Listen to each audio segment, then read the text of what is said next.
ଅଲଡ଼ା ଗ୍ରାମ ପଞ୍ଚାୟତ ସମ୍ମିଳନୀ କକ୍ଷଠାରେ ଜିଲ୍ଲାପାଳଙ୍କ ମିଳିତ ଜନ ଅଭିଯୋଗ ଶୁଣାଣି ଅନୁଷ୍ଠିତ। ଗଜପତି ଜିଲ୍ଲା କାଶୀନଗର ବ୍ଲକ ଅନ୍ତର୍ଗତ ଅଲଡ଼ା ଗ୍ରାମ ପଞ୍ଚାୟତ ସମ୍ମିଳନୀ କକ୍ଷଠାରେ ଆଜି 11ଟା ବେଳେ ଗ୍ରାମ୍ୟ ମୁଖ୍ୟ ପ୍ରଶାସନ ସହ ସଂଯୁକ୍ତ ଜନ ଅଭିଯୋଗ ଶୁଣାଣି କାର୍ଯ୍ୟକ୍ରମ ଅନୁଷ୍ଠିତ ହୋଇଯାଇଛି।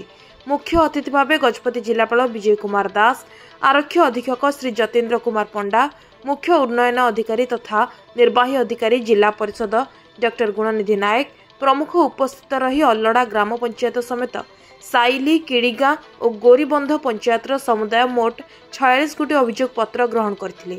सेतिमध्यरु व्यक्तिगत अभियोग समस्या 16टी, ग्राम भित्तिक समस्या 30टी थिबा बेले गोटी अभियोग को तुरंत समाधान करा जायछि।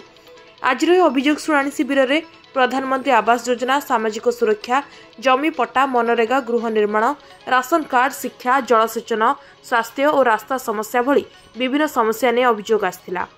आज ग्राम्य मुखी प्रशासन सह संयुक्त जन अभियोग शुणाणी समय अध्यक्षा श्रीमती बी सुधाराणी, स्थानीय गोष्ठी उन्नयन अधिकारी श्री डंबरुधर मल्लिक, तहसीलदार, जिला मुख्य चिकित्सा और जनस्वास्थ्य अधिकारी डाक्टर मोहम्मद अली, जिला सामाजिक सुरक्षा और भिन्नक्षम सशक्तिकरण अधिकारी और स्थानीय सरपंच समेत समस्त जिला स्तरीय अधिकारीगण अभियोग शुणाणी उपस्थित रहिथिले।